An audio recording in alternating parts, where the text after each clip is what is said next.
আসসালামু আলাইকুম, কেমন আছেন সবাই? আশা করি সবাই ভালো আছেন। আজকে দেখাবো খুব সহজে পাসপোর্ট সাইজ ছবি তৈরি করতে পারবেন এবং কি ড্রেস পরিবর্তন করতে হয় কিভাবে, সেই সঠিক টেকনিকটা আমি এখানে দেখিয়ে দেবো। এখানে যে ছবিটা দেখতে পাচ্ছেন, ছবিটা কিন্তু একটা সাদা একটি ড্রেস রয়েছে। এই ছবিটাকে পাসপোর্ট সাইজ রূপান্তরিত করব এবং কি আমি ড্রেস চেঞ্জ করে দেবো। এখানে সেই টেকনিকটা আমি দেখা দেবো এবং ড্রেসগুলো কোথায় পাবেন সেই লিঙ্কটা আমি এখানে দিয়ে দিব এবং কি আমার হোয়াটসঅ্যাপে নক দেবেন, আমি সবাইকে ড্রেসগুলো দেওয়ার অবশ্যই চেষ্টা করব। প্রথমে ছবিটাকে আমি আনলক করে নিচ্ছি। আনলক করার জন্য এখানে আনলক দেখতে পাচ্ছেন, ডাবল ক্লিক করলে এখানে ওকে করে দিচ্ছি, এটা আনলক হয়ে যাবে।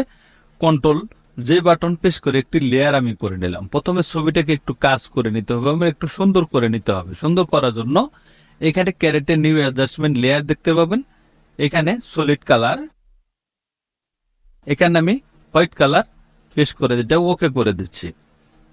এখন ব্লান্ডিং মোড চেঞ্জ করে এটাকে আমি সফট লাইট করে দেব। সফট লাইট করে দিলে দেখুন, সফট লাইট করে দিলাম।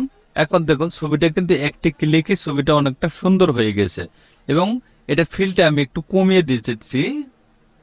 আমি একটু কমিয়ে দিলাম, দুটি লেয়ার আমি এক করে নিয়েছি কন্ট্রোল ই বাটন প্রেস করে দিয়ে। এখন ছবিটাকে একটু আরেকটু সুন্দর করে নিতে হবে, একটু কাজ করে নিতে হবে। আমি সিলেকশন টুলের মাধ্যমে ছবিটাকে একটু মার করে নিচ্ছি। আমি এই ফেসটাকে মার করে নেব এবং কুইক সিলেকশন টুল, এখানে ম্যাজিক টুল দেখতে পাবেন। ম্যাজিক টুলের মাধ্যমে কিন্তু ছবিটাকে আমি একটু মার করে নিচ্ছি। একে মার করে নিলাম। আমি এর নিচের যে গলার এটাও আমি মার করে নেব। মাউসের রাইট বাটন ক্লিক করে এখানে ফেদার অপশন, এখানে আমি টেন দিয়ে দিব ফেদার, ওকে করে দিচ্ছি। কন্ট্রোল এম বাটন প্রেস করে আমি কাজটা আরেকটু হালকা একটু বাড়িয়ে দিলাম। এখন এখানে কিন্তু সাদা রয়েছে, এখানে বিভিন্ন কালার রয়েছে, সেটাকে আমি একটু মেসিং করার চেষ্টা করব। মেসিং করার জন্য আমি চলে যাব ব্রাশ টুল, এখানে ব্রাশ টুলে গিয়ে অপাসিটি এখানে অবশ্যই একটু কমিয়ে দিবেন। কমিয়ে দিয়ে কাজ করুন, ফ্লোটা 100% রাখবেন। এখানে একটি সফট ব্রাশ নিয়ে নেব। সফট ব্রাশ নিয়ে কিবোর্ডের অল বাটন চেপে ধরে কালারটা আমি এখানে নিয়ে নিচ্ছি। হালকা করে আমি এখানে একটু ঘষবো, ঘষে কালারটাকে আমি ম্যাচিং করার চেষ্টা করব। পুরো বডির কালারটা যাতে একত্রিত থাকে, এক দেখা যায়। এখানে সাদা সাদা রয়েছে, এই কালারটাকে অ্যাডজাস্ট করার অবশ্যই চেষ্টা করবেন। এখানে ছবি যখন প্রিন্ট করবে তখন এই কালারটা কিন্তু জোসলে যাবে, সেজন্য আপনি একদম অ্যাকুরেট ভাবে কাজটা করার চেষ্টা করবেন। এখানে একটু দিয়ে দিব, এখানে একটু বাড়িয়ে দিলাম। এখন দেখুন এটা কিন্তু হয়ে গিয়েছে, দেখতে পাচ্ছেন এর ছবির কাজটা কিন্তু কমপ্লিট হয়েছে। এরকম সিলেক্ট করা থাকলে কন্ট্রোল ডি বাটন প্রেস করে এটাকে আনসিলেক্ট করে নেবেন।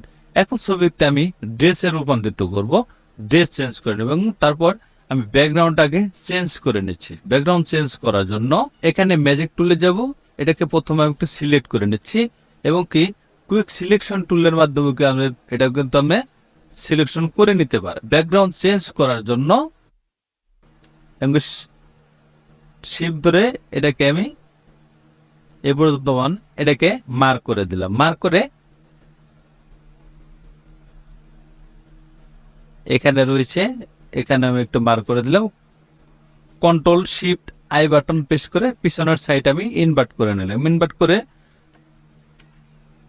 মাউসের রাইট বাটন ক্লিক করে এখানে ফেদার অপশন দেখতে পাবেন, ফেদার এখানে 1 দিয়ে দিব। 1 দিয়ে ডিলিট বাটনে প্রেস করলে ব্যাকগ্রাউন্ড কিন্তু ইরেজ হয়ে যাবে। দেখুন ব্যাকগ্রাউন্ডটা কিন্তু এখানে ইরেজ হয়ে গিয়েছে। এখন আমি একটি ড্রেস আনবো। এখানে ড্রেস আনার জন্য আমি ড্রেসে চলে যাব। আমি ড্রেস এখানে ওপেন করে নিলাম। ধরুন এই ড্রেসটা আমি এখানে পরাবো বা অন্য অন্য কালারও রয়েছে, আপনি যে কোনো কালার আপনার ইচ্ছা মতো এখানে বসিয়ে দিতে পারেন। এটা ধরে আমি ড্যাশ করে এই ছবির উপরে এনে ছেড়ে দিব, এটাকে আমি ক্লোজ করে দিচ্ছি। এখন এটাকে আপনি একটু ছোট বড় করে নিতে হবে। ছোট বড় করার জন্য একটু ছোট করে নিলাম আমি। এখানে বসাতে হবে যে কোন সাইডে আপনি এটাকে সঠিকভাবে কিন্তু আপনাকে সেট করে নিতে হবে। সেট করার জন্য আমি এতটুক পরিমাণ এটাকে এত পরিমাণ রেখে দিলাম। এখানে আপনার সাইজটা অবশ্যই ছোট বড় করে দেখে নেবেন, যাতে গলার যাইতে এটা বাইরে না চলে যায়, ভিতর সাইডে যেতে থাকে। এটাকে অ্যাডজাস্ট করে দিলাম। এখন এই লেয়ারটাকে আরেকটি লেয়ার করে নেব। লেয়ার করে এই ব্যাকগ্রাউন্ড উপরে আমি পিছনে একটি ব্যাকগ্রাউন্ড দিয়ে দিব। ব্যাকগ্রাউন্ড দেওয়ার জন্য ক্যারেটের নিউ অ্যাডজাস্টমেন্ট লেয়ার, এখানে সলিড কালার, অন্য একটি কালার আপনি এখানে চুজ করে দিবেন। একটি কালার দিয়ে দিলাম। দেখুন পিছনে ব্যাকগ্রাউন্ডটা কিন্তু কালারে কিন্তু এখানে বসে গিয়েছে। এখান থেকে আপনি যে কোনো ধরনের কালার আপনি এখানে চুজ করে দিতে পারেন। যে কোনো কালার আপনি এখানে বসিয়ে দিতে পারেন। ধরুন এই কালারটা দিয়ে দিলাম, আমি এখানে কালারটা দিয়ে দিচ্ছি। এখন এই ছবিটাকে আপনি ক্রপ করে পাসপোর্ট সাইজ ছবির মাপে কিন্তু আপনাকে এখানে ক্রপ করে নিতে হবে। ক্রপ করার জন্য এখানে অবশ্যই 40mm 50mm রেজলিউশন 300 এখানে দিয়ে ছবিটাকে আপনি পাসপোর্ট সাইজে রূপান্তরিত করে নেবেন। আমি এতটুকু পরিমাণ রেখে একটু বাড়িয়ে দিচ্ছি উপর দিকে, এটাকে আমি ক্রপ করে নিলাম। দেখুন পাসপোর্ট সাইজ ছবি কিন্তু ছবিটা কিন্তু রূপান্তরিত হয়ে গেছে। কন্ট্রোল ডি, এখানে মার্কটা আমি উঠিয়ে দিলাম। এখন সবটি লেয়ার আমি এক করে দিচ্ছি কন্ট্রোল ই বাটন প্রেস করে দিয়ে। এখন ইমেজে যাব, অ্যাডজাস্টমেন্ট, এখানে সিলেক্টিভ কালার, এখানে ডিফল্ট, এখানে আপনি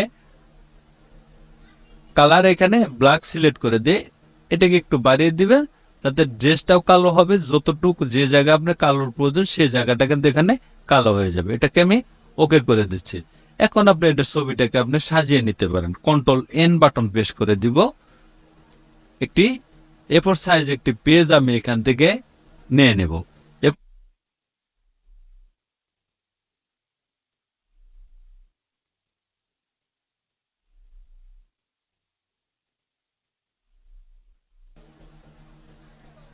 এ4 সাইজ আমি পেজ এখানে নিয়ে নিলাম। এখন এই ছবিটাকে ড্যাশ করে ধরে control A, control C, control B button এখানে প্রেস করে দিলাম। এখন মুভ টুলে যাব। দেখুন একটি ছবি কিন্তু এখানে কপি হয়েছে। আমি এতটুকু পরিমাণ বসে নিলাম। এখন ছবিটাকে যদি আপনি কপি করেন, শুধু যদি আপনি অল বাটন ধরে কপি করেন তাহলে দেখবেন ছবিটা কিন্তু এলোমেলো ভাবে এখানে বসে যাবে। ছবিটা কিন্তু আপনি সোজাভাবে এখানে বসাতে পারবেন না। যখন এটাকে ছবি সোজাভাবে আপনি বসাতে যাবেন control alter shift button press করে একটি আপনি কপি করে নেবেন। কন্ট্রোল ই বাটন প্রেস করে দিব। দুটি লেয়ার এক করে নিয়ে কন্ট্রোল শিফট বাটন প্রেস করে দিয়ে আমি আরেকটি কপি এখানে করে নিলাম। দেখুন ছবিটা কিন্তু সমান্তরালভাবে এখানে বসে গিয়েছে। এটাকে একটু এদিকে আমি সরিয়ে দিব। দুটি লেয়ার এক করে নেব কন্ট্রোল ই বাটন প্রেস করে দিয়ে এক করে নিলাম। এখন আরেকটি আমি কপি করে নেব control shift control alter shift button ধরে আরেকটি আমি কপি এখানে করে নিলাম। আপনার ইচ্ছা মতো আপনি এখানে সাজিয়ে নিতে পারেন। যে কোনো ধরনের ছবি আপনি এখানে আপনি করে নিতে পারবেন। যতগুলো ছবি আপনার মন চায় ততগুলো ছবি আপনি এখানে প্রিন্ট করে নিতে পারবেন। এবং প্রিন্টের ক্ষেত্রে আপনি যখন এই যে সাইজটা আপনি এ4 সাইজের পেজটা যখন আমি নিলাম তখন এই সাইজটা অবশ্যই এই পেপারের থেকে একটু নিচে রাখবেন, অথবা প্রিন্ট দিলে কিন্তু ছবি এটা কিন্তু মাথাটা কিন্তু এখানে কেটে যাবে। একটু নিচে রাখবেন, স্কেলের চেয়ে একটু নিচে রেখে দিবেন। প্রিন্ট অপশনে যাবেন কন্ট্রোল পি। এখন কোন কালার আপনি প্রিন্টার দিতে যাচ্ছেন সেই প্রিন্টারটা আপনি এখানে সেট করে রাখবেন। সেট করার জন্য ধরুন আমি ইপসন প্রিন্টারে সেট করব। এখানে প্রিন্ট সেটিং, এখানে অবশ্যই আপনি পেপার সাইজটা সিলেক্ট করে দেবেন এ4 সাইজ। এখানে প্লাইন পেপার এই জায়গায় আপনি প্রিমিয়ার ফটো পেপার গ্লোসি এটা দিয়ে দিবেন। স্ট্যান্ডার্ড এখানে হাই সিলেক্ট করে দিবেন। এটাকে ওকে করে দিচ্ছি। এটা কিন্তু ওকে করে দিলেই এখন প্রিন্টে কিন্তু চলে যাবে। আমি ক্যান্সেল করে দিচ্ছি। তাহলে দেখলেন খুব সহজ টেকনিকে কিভাবে ড্রেস রূপান্তরিত করতে পারবেন সেটি দেখালাম, এবং কি ড্রেসগুলো আপনি কোথায় পাবেন সে লিঙ্কটা আমি এখানে দেখিয়ে দিব। দেখুন এখানে বিভিন্ন ধরনের ড্রেস রয়েছে, অনেক ধরনের পোশাক আপনি এখানে পেয়ে যাবেন। যার প্রয়োজন হয় আমি হোয়াটসঅ্যাপ নাম্বার এখানে দিয়েছি, সেখানে আমাকে নক দিবেন, এবং কি মেল নাম্বার দেওয়া আছে সেখানে আপনারা যদি মেসেজ করে দেন তাহলে আমি অবশ্যই আপনাদের এগুলা ড্রেসগুলা দিয়ে দিতে পারবো। থ্যাংক ইউ গাইজ, ভালো থাকবেন সবাই। ভিডিও যদি ভালো লাগে অবশ্যই লাইক কমেন্ট শেয়ার করবেন, সাবস্ক্রাইব করুন, বেল আইকনে চালু রাখবেন, নতুন নতুন ভিডিও পেতে চ্যানেলটি ফলো করে রাখবেন। ভালো থাকবেন, সুস্থ থাকবেন, আল্লাহ হাফেজ।